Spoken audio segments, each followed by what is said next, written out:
네, 오늘 우리 요한복음 30번째 말씀 30번째 시간이고요. 우리 말씀 제목 읽어볼까요? 시작! 본대로 따라하기. 본대로 따라하기라는 제목으로 함께 하나님 말씀 나누겠습니다. 여러분, 우리 속담에 이런 속담이 있거든요. 혹시 들어보신 분 있을지 몰라요. 우리 속담에 아이들 보는 데서는 찬물도 못 먹는다. 저희 이제 따뜻한 물 마시고 있는데 아이들 보는 데서는 찬물도 못 먹는다. 퀴즈에도 나왔죠. 이게 무슨 뜻이냐면 어린이들은 부모가 어른들이 하는 대로 보고 그대로 배우기 때문에 어린이들이 있을 때 함부로 행동해서는 안 된다라는 거예요. 그리고 사람은요 이렇게 해라 라고 가르치는 것 때문에 배우는 것보다 보고 모방하는 것에서 훨씬 더 많이 배운다는 거예요. 근데 제가 오늘 말씀을 이렇게 준비하면서 따라한다, 보고 배운다 이 말씀을 계속 준비하면서 말씀이 계속 이렇게 정리가 안 되는 거예요. 그냥 쉽게 설명하면 말씀이 쫙 이렇게 풀리고 정리가 돼야 되는데 계속 맴돌고 뭔가 정리가 안 되는 거예요. 왜 이렇게 정리가 안 되지? 이제 내가 영빨이 다 떨어졌나 보다. 네, 뭐 물론 저희 교회는 그런 데는 아니지만 영성이 많이 떨어졌네 이제 내가 그런 생각을 하는데 오늘 제가 저희 첫째랑 막내랑 먼저 왔거든요. 차 타고 오는 길에 교회 거의 다 왔어요. 그런데 저희 자녀 중에 한 명이 갑자기 저한테 물어보는 거예요. 아빠, 행복이 뭘까요? 와, 야, 저 올 것이 왔구나 이제. 갑자기 저한테 그 질문하는 거예요. 행복이 뭐냐? 저희는 행복한가요? 이렇게 물어보더라고요. 그래서 행복을 정의하는 여러 가지 기준이 있지. 이렇게 얘기를 먼저 일단 풀면서 너는 행복이 뭐라고 생각하냐? 언제 행복하냐? 이렇게 물어봤어요. 사람들은 언제 행복하다고 얘기해? 그러니까 하는 말이 사람들은 자기가 하는 일이 잘 되거나 또 뭐 그 어간에서 제가 해석할 때는 뭐 돈을 많이 벌거나 어쨌든 내가 뭐 하는 게 잘 되거나 그럴 때 행복하다고 느끼지 않나요? 그렇게 얘기하더라고요. 그렇지. 그럼 너는 언제가 행복하고 어떨 때 행복하다고 생각하니? 라고 물어보니까 자기는 하나님을 잘 믿고 그럼 행복하대요. 그럼 행복하대요. 그래서 제가 그거 좋네. 그럼 하나님 지금 잘 믿는 거 같니? 일단 이렇게 물어봤어요. 네. 여러분, 자녀들이 분명히 여러분한테 이런 걸 물어볼 때가 오거든요. 엄마는 아빠는 왜 교회 다녀? 지금은 따라오잖아요. 따라와 주는데 물어볼 거예요. 엄마는 아빠는 왜 교회 다녀? 왜 우리가 계속 교회 가야 돼? 물어볼 거거든요. 얘도 물어보겠죠? 근데 여러분, 그때 여러분이 예수님과 관계가 있어야 돼요. 그래서 여러분이 야이씨 그냥 교회 가야지 뭘 말이 많아 이렇게 하면 그 친구들은 빠르면 중학교, 늦으면 고등학교 졸업하면서 교회 안 갑니다. 근데 여러분이 왜 교회 다니냐고? 난 예수님 때문에 다니지. 엄마 아빠의 삶에 예수님이 이렇게 행하신 게 있거든. 그 사람이 너무 감사해서 그래서 다니는 거야. 예수님 더 알아가고 싶어서. 예수님과 추억이 있는 것을 자녀들이 보고 배우는 거예요. 너 교회 안 가면 뭐 무슨 일 난다. 안 가요. 그런데 엄마 아빠가 예수님과의 추억을 이야기하고 엄마 아빠의 삶을 보니까 예수님과의 뭐가 있네 저게. 예수님을 위해서 뭐 이렇게 하는 게 있네. 특별히 뭐 이렇게 가정교회 하면 목자, 목녀분들이 그런 얘기를 하는 거예요. 막 사람들 와서 대접하고 먹이고 참아주고 인내하고 자기가 봐도 억울해. 우리 엄마 아빠가 억울한 것 같아. 호구 그런 말도 하시더라고. 내가 호구냐? 맨날 뭐 사람들 선물 사주고 뭐해 맨날 집에 와서 다 어질러 가고 다 정리 다 하고 그런데도 그런 삶이 시간이 지나니까 좋아 보이는 거예요. 저렇게 사는 게 그리스도인의 삶이구나. 그래서 가정교회 하는 교회의 어린이들은 그냥 100% 성인이 돼도 대학교로 가도 당연히 그냥 올라오는 거예요. 근데 여러분, 한국 교회는 지금 그러니까 초등학교에서 중학교 올라갈 때 확 줄고 중학교에서 고등학교 갈 때 애들이 교회에 확 줄고 고등학교에서 대학 올라가면 거의 안 나온대요. 부모들이 예수님과의 추억을 예수님을 위해 살아가는 삶을 현장에서 못 보여주니까 말로는 나는 뭐 내가 직분 받았으니까 가야지 그런 걸로는 자녀들이 안 변한다는 거예요. 갑자기 오늘 설교 내용 준비한 것과는 전혀 상관없는 얘기를 제가 한 겁니다. 갑자기 그런 생각이 들었어요. 그래서 저희 행복한가요? 아빠, 저희 행복해요? 저는 행복합니다. 아빠는 언제 행복하세요? 물어보더라고요. 나는 예수님 잘 모르는 사람이 같이 예수님 알아가고 변화된 모습 보면 난 그게 제일 행복하지, 그렇게 얘기했거든요. 그게 좀 친구들의 마음에 울림이 됐으면 좋겠는데. 그리고 우리가 함께 읽은 말씀이 뭐냐면은 예수님이 이 베세다, 베드자다 연못에서 사람을 고쳐준 내용이죠. 기억나시죠?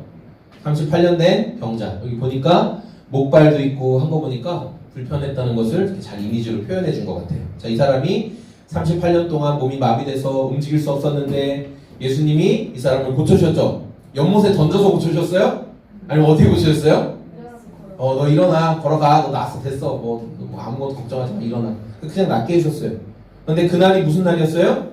안식일이었어요. 안식일. 그래서 유대 종교 지도자들은 안식일에 뭘 하면 안 돼. 그러다 보니까 이 사람이 자기 누워있던 저 겉옷이랑 뭐 이불 같은 거 정리해서 가려고 하니까 너 안식일에 일하네, 너 안 돼 하면서 이 사람을 고발했어요. 방금 전까지 막 기뻐하던 사람이 갑자기 죄인 됐죠.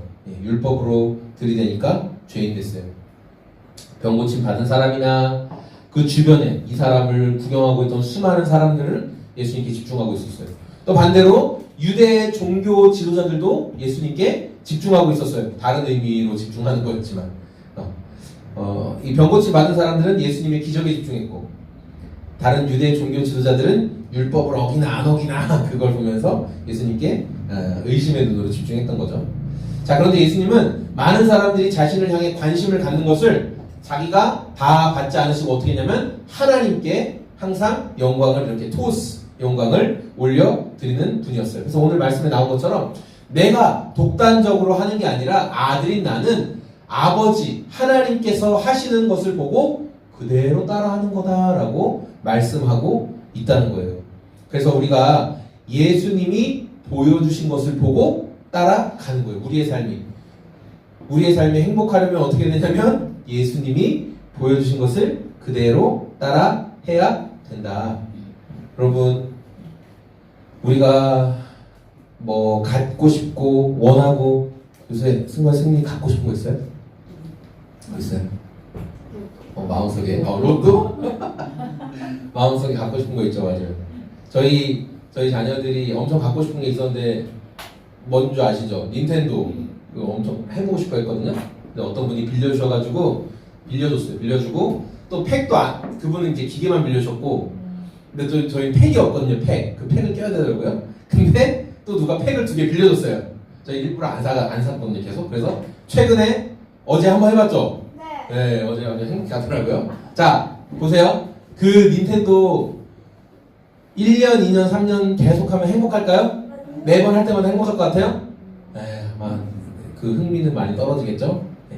여러분, 우리가 진짜 영원히 우리의 마지막 순간까지 행복하려면은 예수님이 보여주신 삶을 그대로 따라갈 때 진짜 행복한 거예요. 네, 진짜 행복한 거. 누군가를 섬겨보고, 세워줘보고, 도와줘보고, 또 인내도 해보고, 그럴 때 우리가 진짜 기쁨을 느낀다는 거죠. 우리 특별히 오늘 예수님께서 그렇게 보여주신 순종의 모범들을 몇 가지 살펴볼 건데, 먼저 19절 말씀에 나온 것처럼 우리 말씀 같이 한번 모니터 보고 읽어보겠습니다. 시작. 예수께서 그들에게 말씀하셨다. 내가 진정으로 너희에게 말한다. 하시는 것을 보는 대로 따라할 뿐이요 아무것도 마음대로 할 수 없다. 아버지께서 하시는 일은 무엇이든지 아들도 그대로 한다. 네. 예수님이 자기를 향해 트집 잡고 문제 일으키는 사람들을 향해서 내가 이런 일을 하는 권한이 어디에서부터 오는지를 말씀하셨는데, 자기가 독단적으로 한 게 아니라 아버지가 하시는 것을 보고 내가 따라하는 거다라고 말씀하고 있습니다. 여러분, 예수님, 우리가 사랑의 예수님을 많이 이야기하는데 예수님의 그 모습 중에는 사랑보다 우리가 더 큰 게 뭐냐면 순종이라고 이야기했던 거 혹시 기억나세요? 순종하신 예수님. 예수님은 철저하게 순종의 모습을 보여주시는데 빌립보서 2장 말씀에 보면 이런 말씀이 나와요. 그는 하나님의 모습을 지니셨으나 하나님과 동등한 것을 당연하게 생각하지 않으셨다. 오히려 자신을 비워서 종의 모습을 가지시고 사람과 같이 되셨다. 사람의 모양으로 오셨다. 자기를 낮추시고 죽기까지 순종하셨는데 그게 어디냐? 십자가에서 죽기까지 순종하셨다. 그러니까 하나님께서 그 예수님을 지극히 높여주시고 오히려 예수님이 자기를 포기하고 십자가에서 죽기까지 순종하시니까 하나님은 그 예수님을 지극히 높여주셔서 모든 이름 위에 가장 뛰어난 이름이 되게 하셨다라는 거예요. 여러분 예수님은 하나님이세요. 내가 아버지와 동등해. 내가 하나님이라니까 얼마든지 그렇게 말하실 자격이 있는 분이셨고 그로 인해 사람들이 갖는 모든 관심과 칭송과 영광을 다 누리실 수 있는 분이셨어요. 그런데 예수님이 어떻게 하셨냐면 자기를 낮추셨습니다. 그리고 하나님이 뜻하신 십자가에 죽기까지 끝까지 순종하셨다는 거죠. 여러분 우리가 며칠 전에 이 1일 가정교회 1일 세미나가 있었거든요. 그때 요 최영기 목사님이 이제 간증하셨어요. 이 최 목사님이 이제 82인가 그 정도 되시는 것 같아요. 한국 나이로 연세가 많으시잖아요. 근데 그날 보신 분들 아시겠지만 엄청 건강하시죠. 사람들이 질문하는 게 목사님 건강관리 비결이 뭐냐라고 말할 정도로 막 전 세계를 오가시거든요. 막 미국도 가시고 뭐 저기 오세아니 어디도 가시고 막 그러세요. 자 그런데 어느 날은 최근에 목사님이 기도하는 가운데 하나님께서 주시는 이런 생각이 있었다고요. 기도할 때 하나님이 주시는 생각들이 있는데 이렇게 말씀하셨대요. 너는 지금까지 내 말에 동의한 것이지 순종은 하지 않았다. 이 말씀을 딱 들었다는 거예요. 근데 그게 사단아 물러가라 이렇게 할 수 있는 생각이 아니었다는 거예요. 맞아. 나는 지금까지 내가 과학자로서 또 많이 배운 사람으로서 그냥 내 머리로 이해가 되면 그것은 내가 동의해서 조금 했지만 내 머리로 동의가 안 되는 어떤 부분 그런데 이게 분명히 하나님이 주신 메시지인 것 같다 할 때 확 뛰어들어서 순종은 하지 못했다라는 그런 간증을 하셨었거든요. 네. 우리의 삶에도 보면 다 머리로 계산되고 이해되고 이렇게 하면 이렇게 그림이 나오겠네 하는 것들만 우리가 동의하고 있지는 않았는지 우리 말씀을 통해 살펴보면서 예수님께서는 철저하게 순종의 모습을 우리에게 보여주셨거든요. 여러분 그래서 내가 세운 계획을 가지고 하나님이 주시는 마음에 그냥 동의하는 수준을 넘어서 순종의 삶을 살아내볼 수 있는 예수님이 보여주신 대로 그대로 따라해보는 저희들이 되었으면 좋겠어요. 또 우리가 말씀을 통해 볼 수 있는 두 번째 예수님이 사역하실 수 있는 힘은 어디에서부터 왔나? 그게 하나님의 사랑이라는 거예요. 우리 20절 말씀인데요. 같이 한번 읽어보겠습니다. 시작. 아버지께서는 아들을 사랑하셔서 자신을 모두 아들에게 보여주시기 때문이다. 또한 이보다 더 큰 일을 아들에게 보여주셔서 너희를 놀라게 하실 것이다. 여러분 신앙생활의 핵심을 다시 한번 강조드리지만 관계라는 거예요. 관계. 하나님과의 관계. 그래서 우리가 하나님과 좋은 관계, 사랑의 관계 안에 있으면 그 사랑의 물결이 자연스럽게 주변으로 흘러가게 됩니다. 예수님이 이 땅에서 사역하시는 동안 방해가 없었을까요? 다들 막 예수님이 하시면 다 칭찬하고 좋아했을까요? 아니에요. 엄청난 방해가 있었죠. 예수님을 죽이려고 하는 방해가 엄청나게 많았어요. 그럼에도 예수님이 끝까지 하나님의 뜻에 순종하면서 사역을 하실 수 있었던 것은 하나님의 사랑이 무엇인지를 분명하게 알고 계셨기 때문이에요. 여러분 어떤 사람들은 우리가 사랑의 하나님이다 이렇게 이야기하면 못 받아들이고 막 비판을 해요. 왜냐하면 구약시대에 등장하는 하나님을 봐라. 심판과 공포와 막 다 진멸시켜버리라고 하지 않냐? 그렇게 하나님에 대해서 부정적으로 이야기를 합니다. 그러나 여러분 구약의 하나님이나 신약의 하나님이나 하나님은 언제나 동일하게 우리를 불쌍히 여기시고 자비를 베풀어 주시는 분이라는 것. 그리고 예수님을 통해서 이 하나님의 완전한 사랑을 도장 꽝 완벽하게 보여주셨어요. 예수님께서는 이 하나님의 사랑을 알고 계셨기 때문에 여러 가지 방해 속에서도 주어진 사명을 감당하셨습니다. 우리는 예수님을 통해서 하나님이 세상, 그러니까 저와 여러분들을 얼마나 사랑하시는지를 분명히 볼 수 있어요. 여러분 세상에 어느 사람이 마음씨가 좋다고 해서 원수를 살리기 위해서 자기 자녀의 생명을 끊는 부모가 있습니까? 난 되게 마음 좋은 부모야. 그런데 원수를 살리기 위해서 내 자녀를 죽이고 원수 살리는 부모 있습니까? 말도 안 되는 거죠. 이게 저와 여러분의 생각으로는 이해가 안 되는 게 바로 하나님의 사랑이라는 거예요. 저와 여러분이 하나님과 원수였다니까요. 이런 말하면 부담스럽죠. 내가 하나님과 원수였다니 지금 잘 지내고 있는데 예수님 때문에 잘 지내는 거예요. 원래 우리는 하나님과 원수 사이였어요. 원수 사이. 심판을 받아 마땅한 존재들이었어요. 그리고 예수님은 그 하나님의 놀라운 사랑을 보셨기 때문에 그대로 실천할 수 있었던 거예요. 오늘 저와 여러분들의 삶에서 누군가를 참아주고 인내하는 게 지금 좀 한계가 온 것 같아. 나 좀 요새 신앙생활도 힘들고 지금 누군가 참아주는 것도 내가 못할 것 같아. 근데 여러분 하셔야 될 기도 제목은 딱 한 가지입니다. 뭐냐면 하나님의 사랑을 제가 더 알게 해주세요. 하나님의 사랑을 제가 더 경험하게 해주세요. 뭐 이길 힘을 주세요 하지 마세요. 내가 더 인내하게 하지 마세요. 그냥 하나님 사랑 제가 더 알게 도와주세요. 하나님, 저 지금 하나님의 사랑이 필요합니다. 좀 하나님의 위로가 필요합니다. 제가 저 사람을 참게 해주세요. 아니, 하나님의 사랑이 필요합니다라고 먼저 그걸 기도하세요. 우리가 하나님의 사랑을 체험하면 하지 말라고 해도 참아주고 인내하고 기다려줍니다. 예수님의 사랑으로 우리가 섬기게 된다는 거예요. 마지막으로 하나님께서는 예수님을 왜 보내셨냐면은 우리를 살리기 위해 보내셨다는 거예요. 우리 21절 말씀인데요. 같이 한번 읽어보겠습니다. 아버지께서 죽은 사람들을 일으켜 살리시니 아들도 자기가 원하는 사람들을 살린다. 예수님은 하나님께서 사람들을 심판하고 죽이는 게 목적이 아니라는 것을 지금 분명히 말씀하고 계세요. 앞서 구약 성경에 이렇게 묘사된 하나님은 무서운 분이니까 심판하고 공포를 주는 분이다 라고 우리가 생각하는 사람들이 많은데, 그러나 이걸 이제 신약 시대 시간이 흐름에 따라 이걸 계시의 점진성이라고 하거든요. 신학적인 용어로 계시가 점진적으로 이렇게 밝히 드러나는 거예요.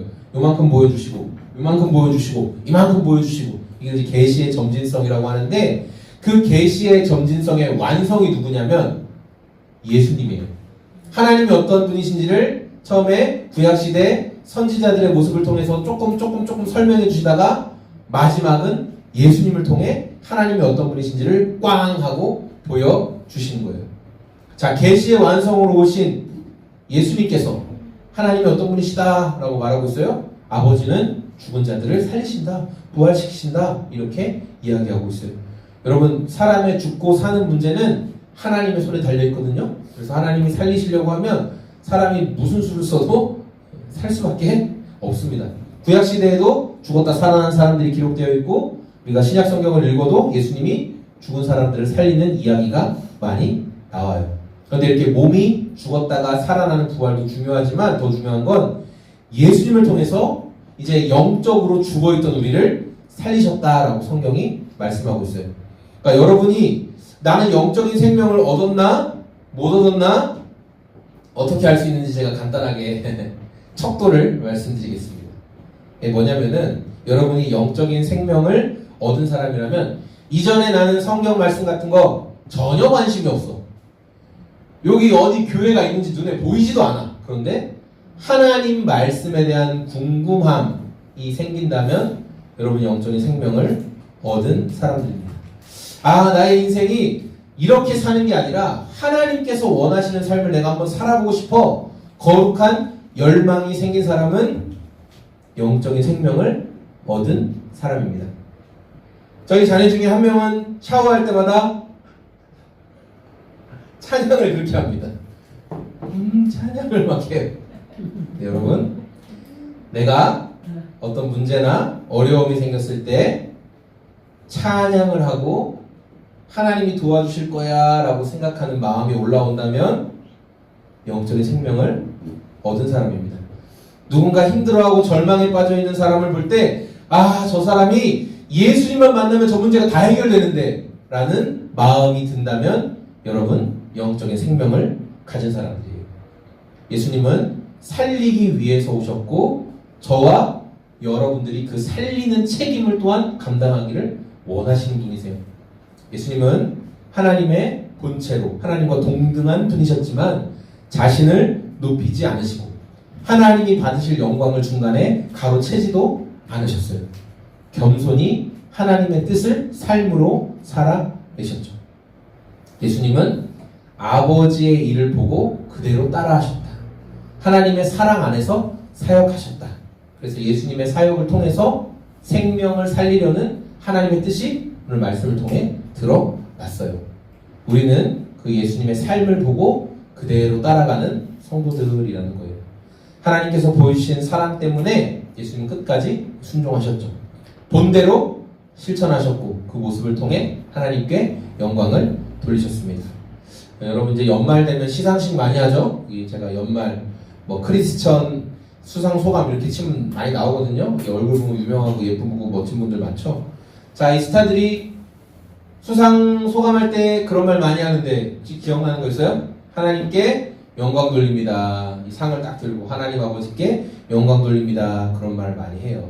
근데 여러분 그럼 하나님께 영광 돌리는 게 뭘까? 이런 생각 안 해보셨어요? 하나님께 영광 돌리는 게 뭐지? 자, 여러분 하나님께 영광을 돌린다는 것은 우리 예수님이 말씀하신 것처럼 아버지께서 하신 일, 이제 우리는 예수님을 통해 보여주신 그 일을 그대로 하는 게 하나님께 영광을 돌리는 거라는 거예요. 하나님께서 예수님을 통해 보여주신 끝까지 인내하며 순종했던 그 삶의 모습을 오늘 저와 여러분들도 그것을 봤다면 그대로 실천해라 이렇게 말씀하고 있다는 거죠. 하나님과의 사랑의 관계 속에서 예수님이 보여주신 대로 그렇게 사랑하고 살리는 삶을 살 수 있는 저와 소금제작소의 모든 성도들이 되시기를 소망합니다. 아멘.